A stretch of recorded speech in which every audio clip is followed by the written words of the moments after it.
Hi guys, on today's review, we're going to do the iLX F309 from Apline. So stay tuned. Bigger is better. This is going to be the radio for you. Okay. Because this is 9 inches of touchscreen for your dash. Nice. Yeah. Yes. So today we have the Alpine Giant iLX 309, also called the Alpine Halo9 because it's 9 inches of touchscreen. We're going to tell you all about it, but first we need to open it up and see what's in the box. So inside the box is comprised of many smaller boxes. The first one being this guy here. Inside this guy you're going to find a ton of stuff. First up is going to be this little cool pink read before you install. This is important, don't lose this. This may solve a lot of headaches towards the end of the day. You have your main power plug. You have your secondary plug. There's going to be a lot of secondary plugs on this Alpine because there's nothing really hanging off of the back. Correct. Alpine likes to put plugs into the back of it. It does make it a little easier to take it in and out sometimes. Yeah. This particular one has the orange steering wheel control input and the white microphone input. Next you have your RCAs. This guy is going to have high voltage output of 4 volts. That's why they have 3 green front rear sub RCA jacks. It comes with one 5-foot USB extension. There's only one USB on this. This is the extension for it. Next up is going to be another peripheral plug. This one is going to have a yellow, a black, and a little white connector here. This is going to be your iData Link interface, as well as your camera input and your aux input. This unit still has an auxiliary input. Nice. You have a Bluetooth microphone that isn't in the bag. Sorry, we took it out earlier. Has a GPS antenna. Now this does not have GPS built into it. The antenna is to help Android Auto and Apple Carplay, so just in case your phone is mounted low on the dash, you get a better GPS reception with this. Comes with 2 little wingies. These are going to go on to the left and right side of the back of the screen to finish off the look. Comes with the locking mount for behind the screen. This guy here and this sheet of paper are intimately related. If this doesn't go in, it's because you didn't read this, and the unit won't work. There's also some side bracket screws, because this isn't a DIN mount only, meaning it doesn't come with a cage, which we'll show you soon enough. You have to mount it into a kit. It comes with another bag of screws. This is going to be for locking the face to the chassis. There's some extra screws, but this is a very important bag that you do not want to lose. It comes with this bracket right here. This is to lock in Alpine's HDMI adapter to the back of the radio. That's right, this unit, which you'll see soon, still has an HDMI input. Nice. Comes with another bag of screws. This is a coarse set of screws. Lastly is the owner's manual. Inside you'll find your iLX ownership card. This has the website on the back so that if you want to download a digital copy of your owner's manual, you can. There's 2 books in here. One is the installation guide, and the other one is the quick start receiver owner's manual user guide, this guy right here. And of course Alpine's thank you for purchasing warranty registration. Alright, so that's what comes in this box. Let me put this all back in. Now let's pull out the next box.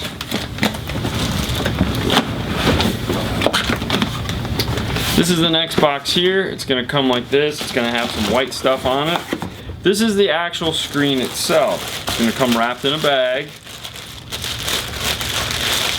And then inside that is going to be this felt cover here that covers your screen. So, strongly recommend keeping this on this until you're done with your install. And also it makes it a very convenient way to set it on the workbench while you're working on it, because you really don't need this until the end. So we'll set this aside. Now there's one more box inside of the box.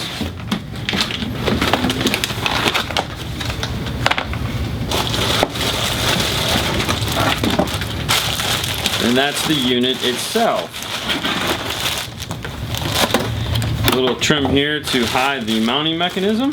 Now what we're going to do is we're going to go ahead and set this thing up we're going to take a look at the back side of it. So as we said, there's not much going on the back of this in the way of cables. There's a lot of plug inputs, but there are two. The HD FM antenna input here, and then the Sirius XM input here.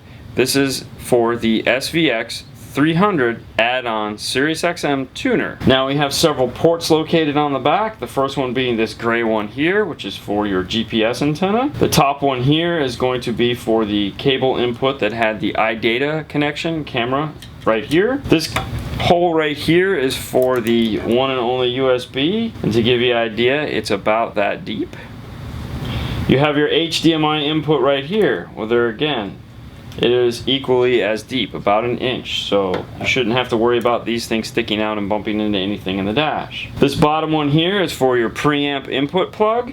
This one over here is for the wired remote plug, and of course you have the main power plug. There's also a fan located on the back of this unit. Now, as we said, this unit does not come with a cage. You do have to screw in the mount. This thing is heavy because of the weight of the screen, so this is a heavy unit. When you're using a plastic kit, just be ready to maybe have to brace it up a little bit because it may wiggle left and right or wobble up and down. Alright, normally at this point in the video we'd be showing you how to use all the cool features built into the touchscreen, but this touchscreen isn't attached to this unit yet. So at this point what we want to do is show you how to attach the touchscreen to the main unit. You can move it in and out, you can move it up and down, and of course you can tilt it. So let's head over to the workbench and take a look. So let's take a close-up look at the mounting system that's used to mount the two pieces together.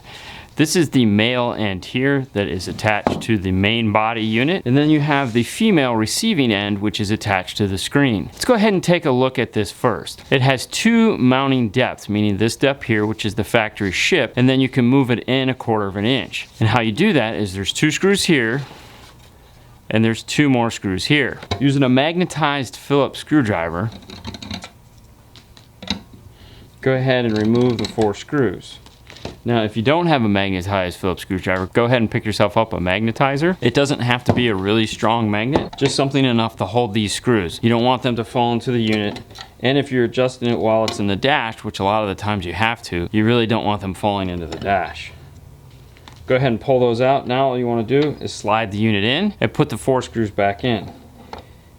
The unit will not come out. You don't have to worry about it falling or anything like that. Put your 4 screws back in. Now each screw is going to have a little bit of Loctite on it. If you're worried about it, you can add more, although I don't think it's going to be a problem. Now once you get the main unit's mounting depth, the desire that you want, one of the two, you're going to go ahead and test fit the screen. So to do that, you're just going to slide the unit on. Now keep in mind there's a ribbon cable here on the back, and depending on where you're mounting this, you're going to want to keep an eye on that ribbon cable because you don't want to bind it up. Go ahead and slide the two pieces together. We'll go all the way in. Now once the two units are together, you can see here you can still get a screwdriver into these to unscrew these and slide it back further or slide it out, because like we said, a lot of the times you're going to be adjusting this once it's in the dash. Now there's 4 screws that need to go into this unit. There's 2 screws right here located on the top, and then there's 2 more located down here where my pick tool is. One here and then one on the opposite side over here. Those are the 4 screws that are going to hold this screen to this bracket, which is for this guy right here. This is the locking bezel, and what this is designed to do is come in here and sit just like this. Then there's a 5th screw that goes right here. Now this piece, if not attached, the radio will not power up. There's a micro pin switch located right here that this is pushing in to allow the unit to turn on. It's a safety feature so that at least you have 1 screw holding this radio in. Now on the side of the screen itself are more mounting brackets. This has to do with how the radio is going to be mounted in the dash, up, down, tilted out, tilted in. You have the screws that are along the side right here, and then you have screws right here. Now these screws here control how high or low the unit is going to be in conjunction to the main unit. So if it's mounted like this in the dash and you want it up high, you go low. If you want it mounted lower in the dash, you do something like this. You're going to go ahead and put these 2 screws in. Once you find the desired height, next you want to work on the tilt, meaning do you want it to tilt down or do you want it to tilt up? To do that, you have to match up one of these two holes with a screw underneath it. You can turn it to where it's all the way down here, and you can have access to this screw point. If you turn it a little bit more, you have access to that screw point. And you keep turning it, you'll get access there again to the top. A little bit more, you get access to the bottom. And that's as far as it'll go. So there's 4 adjustments for how much you want it to be tilted to the main unit. Then of course, once you're done with that, there are beauty clips that go over the sides here to hide all these screws, as we showed earlier. So this is the screen on the iLX F309. Also known as an Alpine Halo9. Now this is 9 inches of touchscreen, and just to give you an idea, this is a 7-inch radio. This is 7 inches of touchscreen. So this radio would fit inside of this screen. It's a big screen. Yes. So let's talk about it, shall we? So this is 9 inches of TN LCD. It's an LED backlit capacitive touchscreen. It has 800 by 480 with 1,152,000 picture elements. When you first power it up, it's going to ask you to select a language. There's 23 languages to choose from. You can easily get to them by simply scrolling up the page. Go ahead and select OK. Next, it's going to ask you to set the time. Select OK. And that's going to bring you to the main home page. Now, if you're familiar with the Alpine iLX 207, this operating system is very, very similar. So if you've seen that video, really there's only a few differences, which we'll talk about later. But for the most part, the basic functionality is going to be the same. You have 3 main touch zones: top, side, and bottom. If you flick down from the top, that's going to bring you into your basic EQ tuning section. Here, you can adjust the basic EQ, which is just going to be bass and treble. You can adjust your fader and balance. You can also turn on the bass engine, the MX feature, and control the volume for the subwoofer. You can also turn the display off. You can select your priority device here.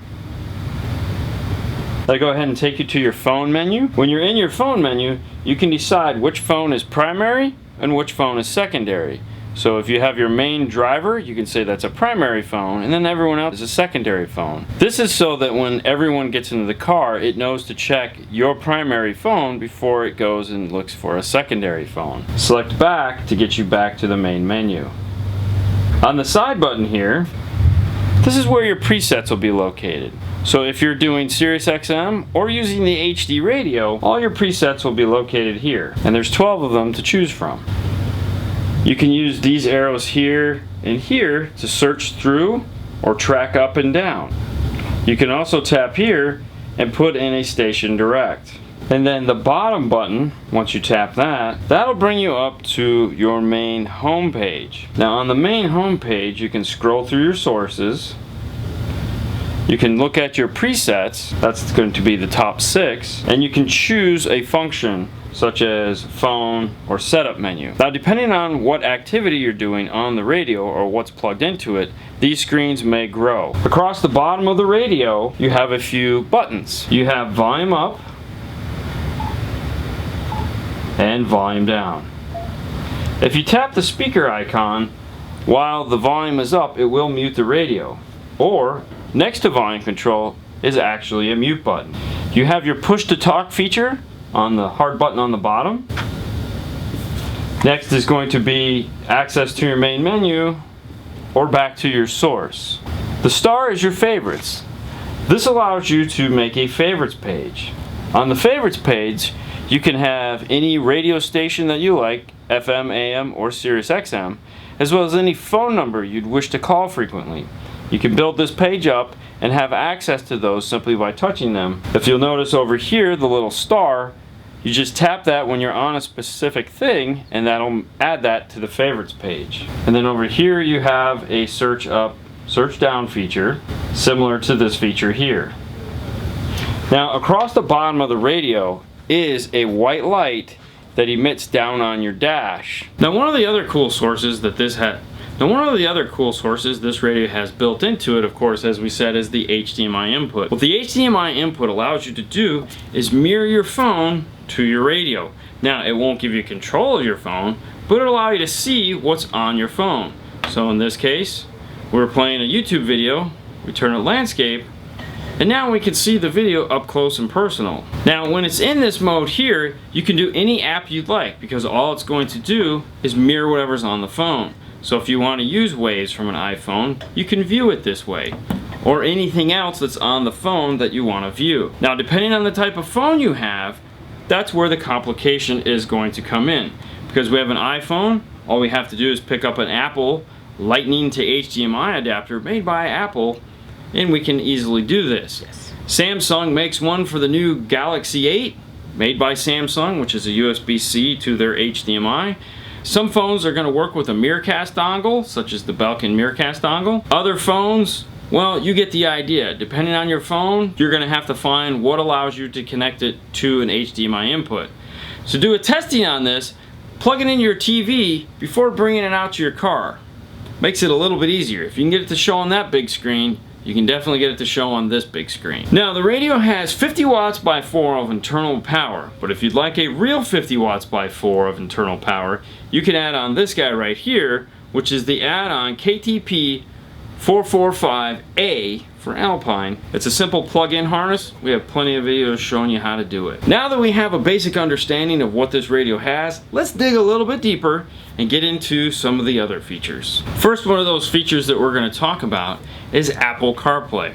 Now this unit does do Apple CarPlay and Android Auto. Now for both, you're going to need to plug in your phone over the USB jack. You're going to need a dedicated cable for whatever phone you have. In this case, we have an iPhone plugged into it, so we're using a Lightning adapter.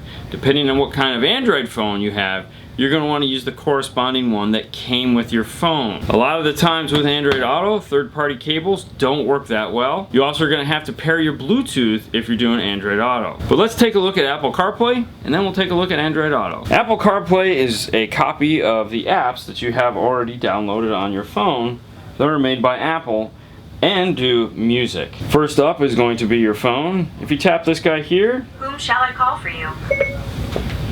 She's going to ask you who you want to call, or simply scroll through your favorites, your recent calls, contacts. There's also a standard key, and of course you can listen to your voicemail. These buttons over here are going to be fast keys to the last 3 things you've done. Take a look over here. You can take a look at your map. This is going to be using your map data from your phone. It only uses Apple Maps. If you tap the screen, you can select destinations. You have a few choices to choose from. It'll also list all the places that you've been recently. But you can find gas stations, parking garages, restaurants, coffee houses, and supermarkets. Tap the speaker icon. Where would you like to go?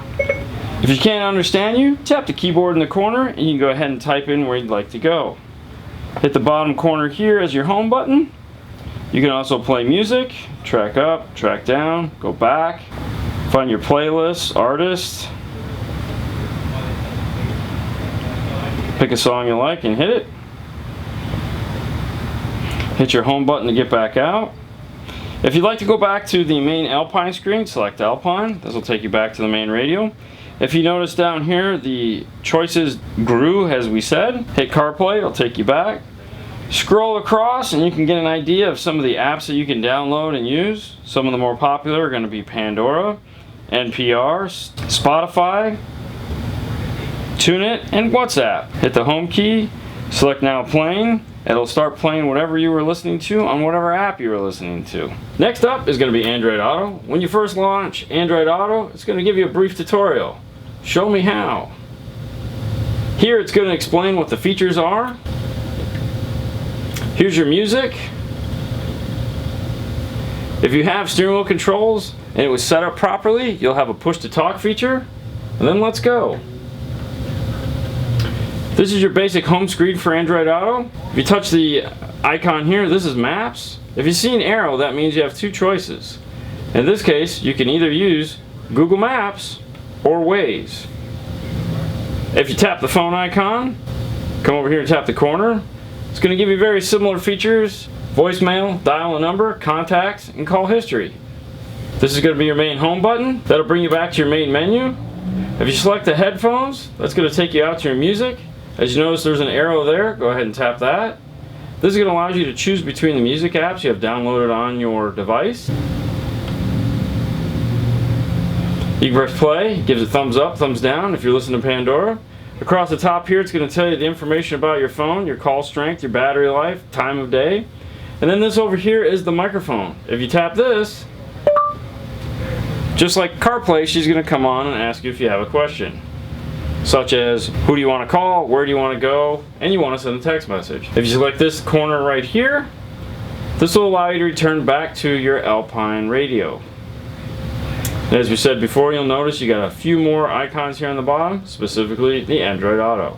Touch that, and it'll return you to Android Auto. Now this microphone here on the bottom is redundant of both the CarPlay microphone and the Android Auto microphone. If you tap it, she'll go ahead and do the same thing. So both Android Auto and Apple CarPlay allow you to use your phone and your phone data to do these features. So it's built in, and what it's doing is coming directly off of your phone. So any data charges that you'd get for using these services, you're going to still get charged. Now, one of the cool things about an Alpine radio is the sound pack. Yes, correct. The EQ, the crossovers, the time correction. It's all fun, right? Yeah. Well, this thing is packed full of them. And there's two ways to access it. One, if you have a smartphone like everyone does, you can use a TuneIt app that you can download, and we'll of course give you a brief overview how to do that. Or secondly, do it the way most people like, which is just touching the screen of the radio. So now, let's dig into the audio section of this Alpine. Alright, so your basic sound settings can be found here at the top when we come down and you have your bass and treble as we talked about earlier, your subwoofer control as well as your balance and fader. Well, we want to get into the full-on sound settings. To do that, we're going to go ahead and select Setup. This is going to bring you into your main menu. There's a lot of things in the main menu which we'll talk about in a minute, but let's get to the sound part, which is right here. Now, before we do that, one of the cool features about the 309 over its little brother is that this has active scrolling. On the 207, it doesn't have that. It's a page up, page down feature. For some reason, this new 9 series has it, and it's a welcomed addition. We'll select Sound. Now here again is your balance and fader. You can turn the rear speakers on and off, so if you have little kitties in the back seat that are sleeping, you can turn those off. You can also turn on and off the subwoofer. This will then add in subwoofer level control. So here you have your balance and fader screen, so which is nice. If you move it around here, select center, it'll automatically put it in the center. And then you can adjust your subwoofer level here and your phase. This will give you the ability to turn the subwoofer in and out of phase 180 degrees. You can turn on and off your subwoofer, turn on and off your rear speakers in this page. Now we can hit the back button. If you notice here across the top, there's a bunch more settings for the EQ. But we'll select back for now. There again is your subwoofer phase, your MX HD on and off. MX will add quick sound enhancements to the radio. You have levels 1, 2, and 3, but be careful with it. Used improperly, it can damage your speakers.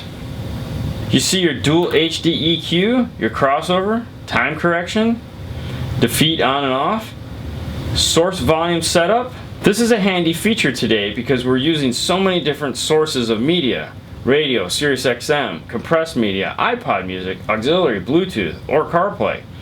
What this allows us to do is turn down or turn up the source we're listening to so that they all play at the same level.